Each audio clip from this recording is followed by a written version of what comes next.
ഇന്ന് ബാക്കി പ്രതികൾ CMR MD ശശിധരൻ കർത്ത അടക്കമുള്ള ഈ കേസിലെ ബാക്കി പ്രതികൾ ഇന്ന് തന്നെ ഹാജരാക്കുമെന്ന് സൂചനയാണ് കിട്ടുന്നത്. നേരത്തെ ഇന്ന് ഹാജരാവാനുള്ള ED സമൻസിന് ആരോഗ്യ പ്രശ്നങ്ങൾ ചൂണ്ടിക്കാട്ടി അത് മാറ്റിവെക്കണം എന്നുള്ളതായിരുന്നു വീണ EDയോടും ത്രൂ മെയിൽ അറിയിച്ചത്. അതിന് EDയുടെ മറുപടി അനുവദിച്ചുകൊണ്ട് ED അനുവാദം കൊടുത്തു. കാര്യം ആരോഗ്യ പ്രശ്നം ചൂണ്ടിക്കാണിച്ചാൽ അത്തരത്തിലുള്ള സമൻസ് അയച്ചു വിളിക്കൽ, ചോദ്യം ചെയ്യലിന് ആദ്യഘട്ടത്തിൽ ഒരു ഇളവ് അനുവദിക്കാൻ നമ്മൾ സാധാരണഗതിയിൽ കാണാറുള്ളതാണ്. സാധാരണഗതിയിൽ പ്രതികളൊക്കെ അത്തരത്തിലുള്ള ഇളവ് ചോദിക്കാറുള്ളതാണ്.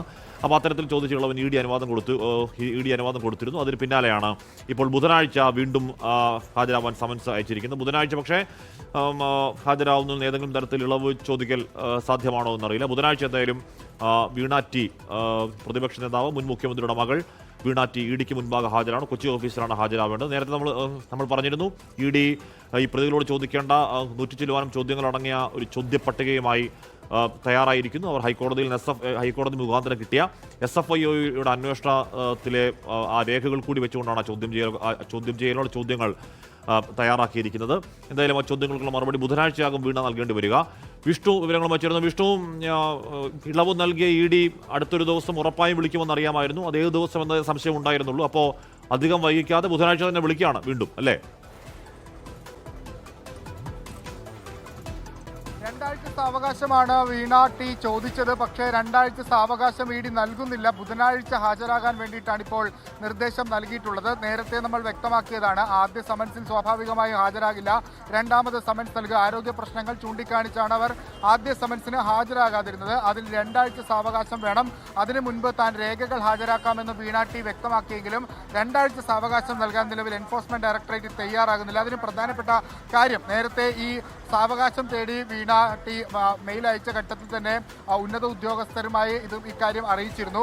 അവിടുന്ന് നിർദ്ദേശം അനുസരിച്ചാണ് ചോദ്യം ചെയ്യൽ അധികം നീണ്ടുപോകേണ്ട എന്ന നിർദ്ദേശം നൽകിയത്. ആ പശ്ചാത്തലത്തിലാണ് വീണ ടിയെ 17-ാം തീയതി വിളിപ്പിക്കാനുള്ള തീരുമാനത്തിലേക്ക് എത്തിയിട്ടുള്ളത്. ഈ കേസിൽ ഏറ്റവും പ്രധാനപ്പെട്ട ചോദ്യം ചെയ്യലായി ED കണക്കാക്കുന്നത് വീണ ടിയുടെ ചോദ്യം ചെയ്യൽ തന്നെയാണ്. കാരണം അവരിൽ നിന്ന് ലഭിക്കുന്ന വിവരങ്ങളുടെ അടിസ്ഥാനത്തിൽ മറ്റു ആളുകളെ ചോദ്യം ചെയ്യുക എന്നതാണ് ഇപ്പോൾ നിലവിൽ ED തീരുമാനിച്ചിട്ടുള്ളത്. അങ്ങനെയായിരുന്നു തീരുമാനിച്ചിട്ടുള്ളത്. അതിൽ പ്രകാരമാണ് വെള്ളിയാഴ്ച വിളിച്ചു വരുത്താൻ തീരുമാനിക്കുകയും അതിനുശേഷം തിങ്കളാഴ്ച ഈ CMR ഉദ്യോഗസ്ഥരെ വിളിക്കാനും തീരുമാനിച്ചത്. പക്ഷേ വീണ ടി സാവകാശം തേടിയതുകൂടിയാണ് ആ നീക്കം ഇപ്പോൾ പാളിപ്പോയത്. അതിപ്പോൾ ബുധനാഴ്ച തന്നെ വീണയോട് ഹാജരാകാൻ ആവശ്യപ്പെടുകയും ചെയ്യുന്നു. പ്രധാനമായും 2-3 ചോദ്യങ്ങൾ വീണയിൽ നിന്ന് ചോദിക്കാനുണ്ട്. അതിലൊന്ന്, എന്ത് സേവനമാണ് CMRലും എക്സാലോജിക്കും തമ്മിൽ കൈമാറിയിരുന്നത്? അതിനാണോ ഈ പണം നൽകിയിരുന്നത് എന്ന കാര്യത്തിലൊരു വ്യക്തത വരേണ്ടിയിരിക്കുന്നു. അതിലൊരു വ്യക്തത ഇനിയും വന്നിട്ടില്ല. CMRലിന്റെ ചില മൊഴികളൊക്കെ പുറത്തു വന്നെങ്കിലും അതിനപ്പുറത്തേക്ക് വീണയിൽ നിന്ന് അത്തരത്തിലൊരു മറുപടി ഇതുവരെ ലഭിച്ചിട്ടില്ല. ആ മറുപടി തേടുക എന്നുള്ളതാണ് എൻഫോഴ്സ്മെന്റ് ഡയറക്ടറേറ്റിന്റെ പ്രധാനപ്പെട്ട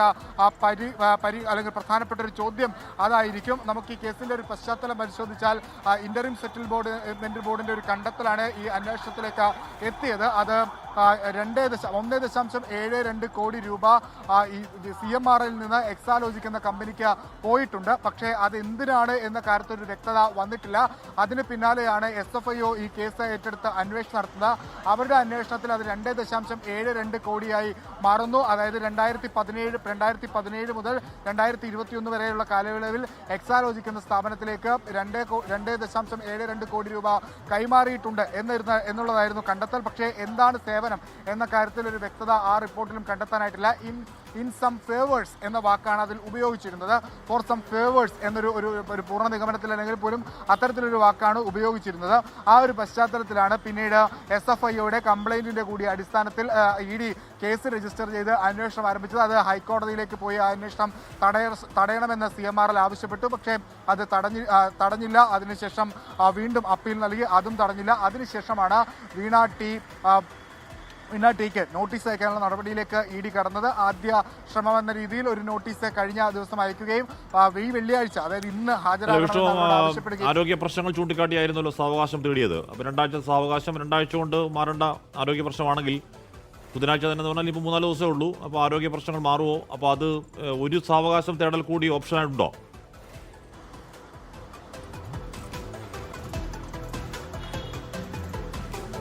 ഹാഷ്മി, സാധാരണഗതിയിൽ 3 സമൻസ് ഒക്കെ വരെ പോകാറുണ്ട്. 3 സമൻസ് കഴിഞ്ഞ് ആളുകൾ എത്തുന്ന സാഹചര്യമുണ്ട്. പക്ഷേ ഇവിടെ എൻഫോഴ്സ്മെന്റ് ഡയറക്ടറേറ്റിന് നേരിട്ടുള്ള നിർദ്ദേശമുണ്ട്, അധികം നീട്ടിക്കൊണ്ട് പോകേണ്ടതില്ല, ഉടൻ തന്നെ ചോദ്യം ചെയ്യണം എന്നുള്ളത്. അതുകൊണ്ടാണ് 2 ആഴ്ച സാവകാശം നൽകിയിട്ട് ഒരാഴ്ച പോലും നൽകാത്തത്. 2 ആഴ്ച ചോദിച്ചിട്ട് ഒരാഴ്ച പോലും നൽകാത്തതിന്റെ സാഹചര്യം അതാണ്. അടിയന്തരമായി ചോദ്യം ചെയ്യലിലേക്ക് കടക്കണമെന്ന നിർദ്ദേശം എൻഫോഴ്സ്മെന്റ് ഡയറക്ടറേറ്റിന്റെ ഉന്നത അധികാരികളിൽ നിന്ന് ലഭിച്ചിട്ടുണ്ട്. അതുകൊണ്ടാണ് ബുധനാഴ്ച തന്നെ എത്തണം എന്ന് പറഞ്ഞിട്ടുള്ളത്. ഇനിയിപ്പോൾ അതിലെന്തെങ്കിലും മറുപടി അവർ പറയുമോ അല്ലെങ്കിൽ സാവകാശം തേടുമോ എന്നത് അറിയില്ല.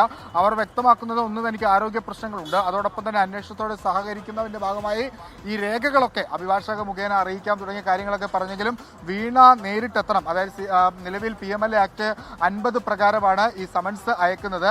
ആ 50 പ്രകാരം നേരിട്ടെത്തി ചോദ്യം ചെയ്യേണ്ടതുണ്ട് എന്ന നിലപാടിൽ തന്നെ ED ഉറച്ചു നിൽക്കുന്നു. അതിൽ ആദ്യ സമൻസ് അയക്കുമ്പോൾ പൊതുവെ ആളുകൾ എത്താറില്ല, അവർ ചില ഒഴിവുകളൊക്കെ പറയാറുണ്ട്. അത് തന്നെ ഇവിടെയും സംഭവിച്ചിട്ടുണ്ട്. പക്ഷേ അവർക്ക് ആരോഗ്യ പ്രശ്നം എന്നാണ് പറയുന്നത്. അതുകൊണ്ട് അത്തരത്തിലൊരു ഒഴിവ് എന്ന് നമുക്ക് പറയാൻ പറ്റില്ല.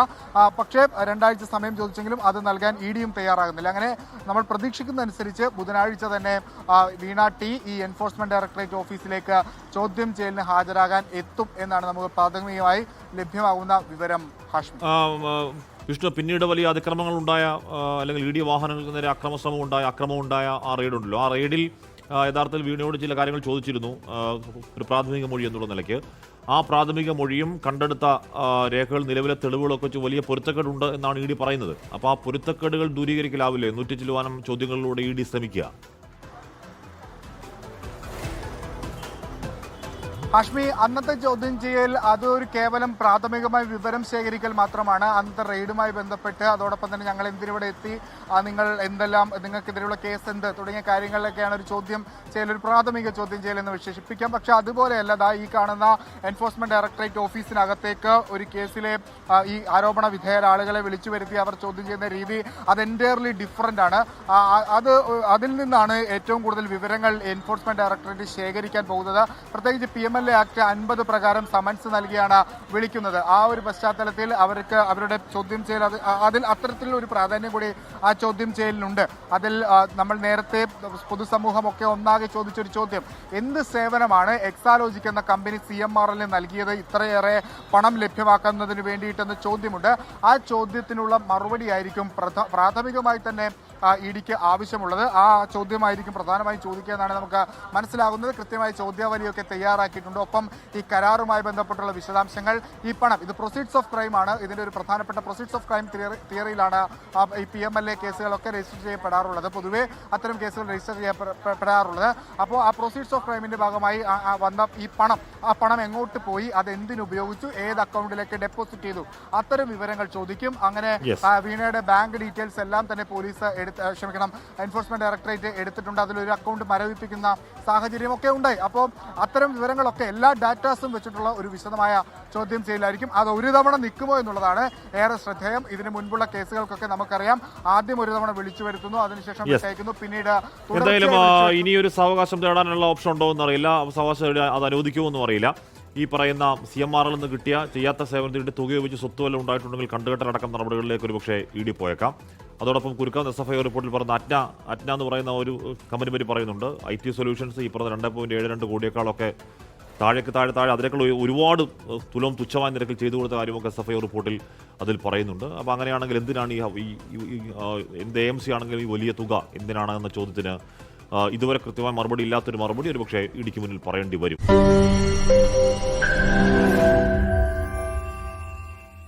ലോകത്തെവിടെയായാലും ഏത് സമയത്തും 24 വാർത്തകളും ഓഗ്മെന്റഡ് റിയാലിറ്റി പാക്കേജുകളും എക്സ്പ്ലെയിനറുകളും വിശദമായി കാണാൻ ഞങ്ങളുടെ YouTube ചാനൽ നിങ്ങൾക്ക് സബ്സ്ക്രൈബ് ചെയ്യാം.